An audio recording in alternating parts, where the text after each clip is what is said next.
இந்த கேக் பார்த்தீங்கன்னா 3 different flavour and 3 different டேஸ்ட்ல இந்த கேக் நான் ரெடி பண்ணியிருந்தேங்க. ஆக்சுவலாக இது 5 kg கேக்கு. கீழே இருக்கிற பேஸ் பார்த்தீங்கன்னா சாக்லேட் ஃப்ளேவரில் செஞ்சுருக்கேன். ஃபுல் அண்ட் ஃபுல் சாக்லேட் ஃப்ளேவரில் ரெடி பண்ணுறதுக்காக இங்கே சுகர் சிரப் நான் யூஸ் பண்ணியிருக்கிறது கூட காஃபி டஃபி சாக்லேட் யூஸ் பண்ணி அதை நல்லா மெல்ட் பண்ணி நான் பண்ணியிருந்தேன். இடையில என் தம்பி கீரையை வேற வச்சு ஆட்டி காமிச்சு விளையாண்டுட்டு இருந்தான் கேமரா முன்னாடி. டே கம்முனு போடான்னு துரத்தி விட்டுட்டு திருப்பி நான் பார்த்தீங்கன்னா ஐசிங் பண்ண ஸ்டார்ட் பண்ணிட்டேன்.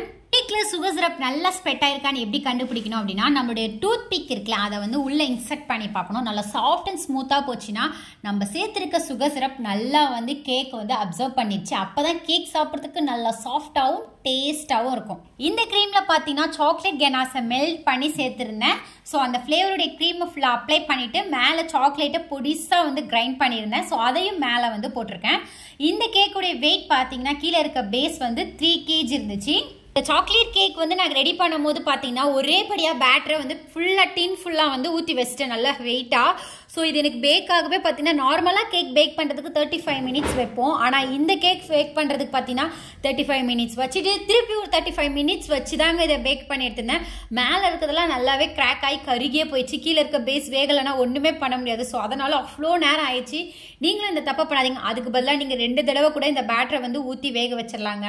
இந்த வீடியோ பார்த்தீங்கன்னா ஒரு அவேர்னஸ், கொஞ்சம் தெரிஞ்சுக்கிறது, நான் பண்ண தப்பெல்லாம் உங்கள்கிட்ட ஷேர் பண்ணுறதுக்காக தான் இந்த மாதிரி லாங் வீடியோஸ் நம்ம ஷேர் பண்ணுறது. இதெல்லாம் நீங்கள் தெரிஞ்சுக்கணும்னு தான் நான் இங்கே சொல்கிறேன். ஏன்னா நீங்களும் இதே தப்பை பண்ணிட்டு அப்புறமா ஃபீல் பண்ணி நீங்கள் அதை வேற ஒரு பிளேட்டில் மாற்றி திருப்பி குக் பண்ணலாம்னு நினச்சாலும் வேஸ்ட்டு, ஃபுல் கேக்குமே வேஸ்ட் ஆயிரும். ஸோ இந்த தப்பை பண்ண வேண்டாம்.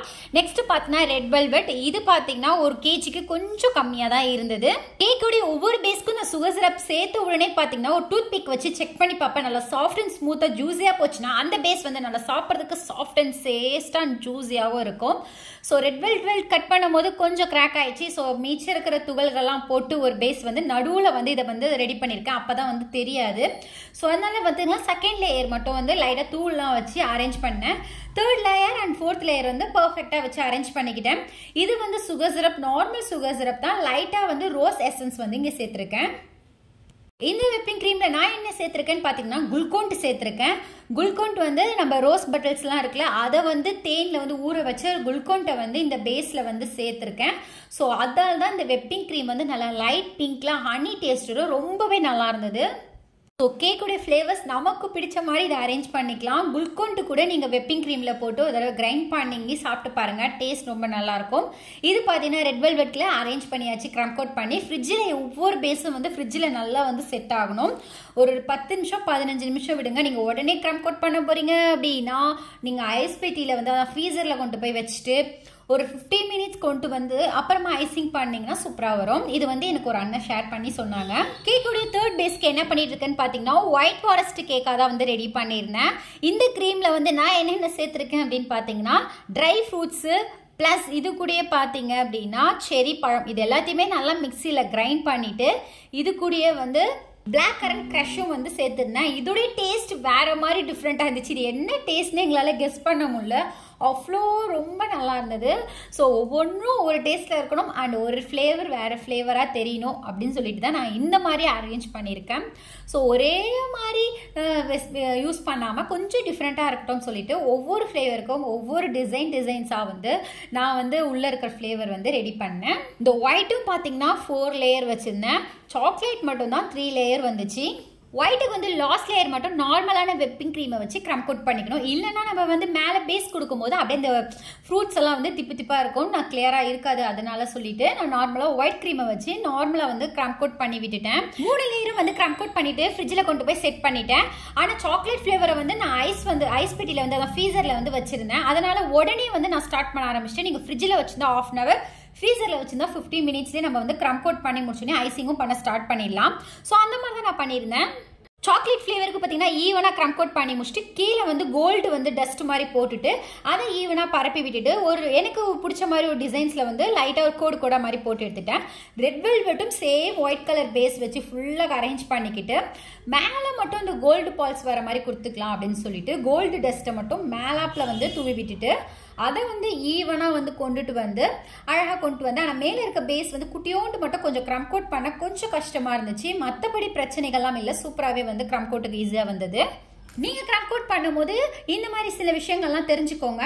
அந்த கரண்டியை வச்சு க்ரம் கோட் பண்ண வேண்டாம். நம்ம ஒரு பைப்பிங் பேக்கில் வந்து வெப்பிங் க்ரீமை வச்சுட்டு நல்லா கொஞ்சம் கூட கேப் இல்லாமல் வந்து ஈவனாக வந்து க்ரீம் அப்ளை பண்ணிட்டு வந்துட்டு அப்புறம் வந்து ஒரு ஸ்கேலோ அல்லது வந்து அந்த நைஃப்ல வச்சு நீங்கள் வந்து இது பண்ணினீங்க அப்படின்னா ஈவனாக வரும், சூப்பராக வருங்க. கொஞ்சம் கூட வந்து அந்த கேப் விடாமல் வரும். இது வந்து நான் இப்போ ரீசெண்ட் டைமில் தான் கற்றுக்கிட்டேன். நடுவில் இருக்கிற பேஸ் மட்டும் ஒயிட் ஃபாரஸ்ட்டில் வந்து ரெட் கலர் க்ரீம் வச்சு நல்லா டெக்கரேட் பண்ணிக்கிட்டேன். ரொம்ப டார்க் ரெட் கிடையாது, லைட்டான ரெட் வித் ஒயிட் சேர்ந்த மாதிரி தான் இந்த காம்பினேஷன் வந்து கொடுத்துருக்கேன். ஸோ இது வந்து க்ரம் கோட் பண்ணவும் ஈஸியாக தான் இருந்தது. நான் சொன்ன மெத்தடில் நீங்கள் வந்து க்ரம் கோட் பண்ணீங்க அப்படின்னா சூப்பராக இருக்கும். நிறைய பேர் சொல்லுவாங்க ஸ்பாட்சில் வச்சு பண்ணுங்க அப்படின்னு சொல்லிட்டு. எனக்கு வந்து ஸ்பாட்சில் கொஞ்சம் கூட செட் ஆகலை. ஸோ இந்த ஸ்கேல் வந்து எனக்கு சூப்பராக இருக்குது. நாளைக்கு காலையில் கோவிலுக்கு போயிட்டு வந்து கேக் கட் பண்ண போகிறனால நான் என்ன பண்ணிட்டு பார்த்தீங்கன்னா நைட்டே வந்து அரேஞ்ச் பண்ண ஆரம்பிச்சிட்டேன். மதியானத்துக்கு மேலே க்ரம் கோட் பண்ணி வச்சுருந்தேன். ஸோ நைட்டே வந்து ஃபுல்லாகவே அரேஞ்ச் பண்ண ஆரம்பிச்சிட்டேன். பர்த்டே செலிப்ரேஷன் பண்ணுற அந்த போர்டில் பார்த்தீங்கன்னா ஒயிட் பேஸ் வச்சு அதுக்கு மேலே பார்த்தீங்கன்னா ரெட் பேஸ் வச்சுருந்தேன்.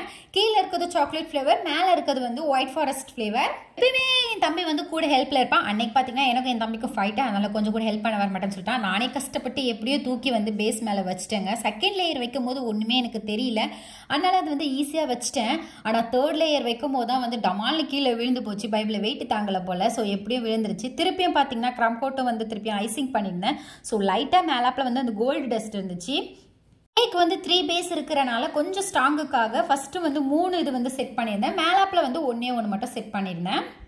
ஒயிட் கலர் க்ரீமை வந்து காம்பினேஷனாக இருக்கணும்னு சொல்லிட்டு ரெட் கலரில் வந்து ஃபஸ்ட்டு டெக்கரேட் பண்ணி எடுத்துக்கிட்டேன். டெக்கரேட் பண்ணோன்னா கொஞ்சம் இதுவாக இருந்தது. அப்புறம் பார்த்தீங்கன்னா நம்ம தான் கோல்டு கலர் ரிப்பன் கொடுக்க போகிறோமே அப்படின்னு சொல்லிட்டு சரி அந்த டெக்கரேட் மறைஞ்சாலும் பரவாயில்லன்னு சொல்லிட்டு கோல்டு கலரில் டெக்கரேட் பண்ணிக்கிட்டேன். ஸோ கோல்டு கலர்லேயே பார்த்தீங்கன்னா பால்ஸ்லாம் வச்சுருந்தேன். ஒயிட் அண்ட் கோல்டு காம்பினேஷன் ரொம்பவே நல்லா இருந்துச்சு. நடுவில் இருக்க ரெட்டும் சூப்பராக இருந்தது. இதோட அவுட்லுக் வந்து இப்படி தான் இருந்தது. ஃப்ரிட்ஜில் வந்து செட் பண்ணிவிட்டு மறுநாள் காலையில் இந்த மாதிரி டெக்கரேட் பண்ணி எடுத்துக்கிட்டேன். ரிங் மட்டும் தான் இருந்துச்சு. ரிங்கோட வந்து 2 பேர் கிஸ் பண்ணுற மாதிரி வச்சு அரேஞ்ச் பண்ணி எடுத்துக்கிட்டேன். ஸோ கேக்கோட ஃபைனல் லுக் வந்து இப்படி தாங்க இருந்துச்சு. இந்த கேக் எப்படி இருக்குன்னு பார்த்து மறக்காம கமெண்ட் பண்ணுங்க. நீங்களும் இந்த மாதிரி டிஃப்ரெண்ட் ஃப்ளேவரில் ட்ரை பண்ணி பாருங்க. சப்ஸ்கிரைப். நெக்ஸ்ட் வீடியோவில் பார்க்கலாம்.